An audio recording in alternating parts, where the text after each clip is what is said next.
एक गांव में एक विधवा अंधी औरत रहती थी। उसका एक बेटा था जिसका पालन पोषण की सारी जिम्मेदारी उसके कंधों पर थी। वह अपने बेटे को पढ़ा लिखा कर एक बहुत बड़ा आदमी बनाना चाहती थी। इसलिए उसने उसका दाखिला कस्बे के सबसे अच्छे स्कूल में किया।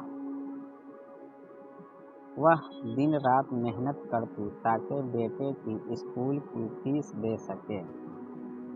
लड़के के स्कूल के बच्चे उसकी माँ के बारे में जानते थे।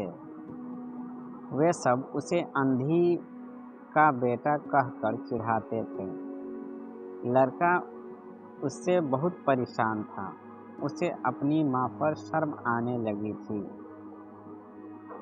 वह उसके साथ कहीं भी आने जाने से कतराने लगा था। जब लड़का बड़ा हुआ तो उसकी शहर में अच्छी नौकरी लग गई। उसने अपनी माँ से वादा किया कि शहर में मकान लेकर वह उसे लेने आएगा। लेकिन वह शहर गया तो फिर लौटकर वापस नहीं आया। उसकी अंधी माँ उसका इंतज़ार करती रह गई। कई महीने बीत गए, लड़के की कोई खबर नहीं आई। अंधी एक दिन उससे नहीं रहा गया। वह बेटे से मिलने शहर पहुंच गई।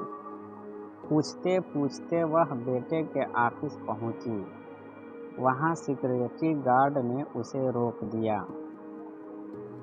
अंधी औरत ने गार्ड को अपने बेटे का नाम बताया और बोली कि उसे जाकर कह दो कि गांव से कोई मिलने आया है।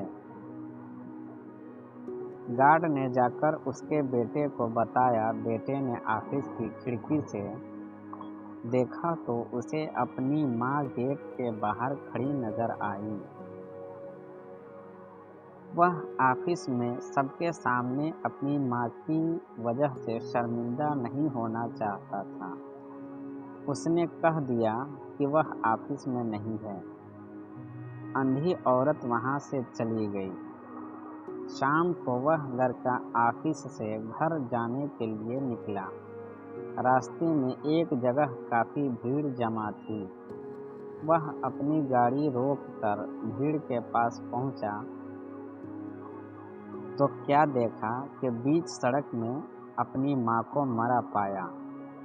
उसके हाथ में एक चिट्ठी थी जिसमें लिखा था, बेटा, बड़े दिन हो गए थे, तेरी कोई खबर नहीं मिली। चिंता हो रही थी इसलिए तुमसे मिलने चली आई। तू तो अब बड़ा आदमी बन गया है। तुझसे मिलना अब शायद मुझ गरीब की किस्मत में नहीं, लेकिन मैं बहुत खुश हूँ तेरे लिए। तूने अपना ही नहीं मेरा सपना भी पूरा किया। मलाल है कि तेरी तरक्की देख नहीं सकी। काश बचपन में तेरी आँखों में सरिया न घुसा होता और मुझे तुम्हें अपनी आँखें न देनी पड़ी होती, तो तेरी तरक्की अपनी आँखों से देखकर सुकून से मरती। तेरी अंधी माँ। ये पढ़कर लड़का फूट फूट कर रोने लगा। जिस अंधी माँ पर उसे शर्म आ रही थी, उसने उसके लिए कितना बड़ा बलिदान किया था। वह अंदर से टूट गया और जिंदगी भर खुद को माफ नहीं कर पाया।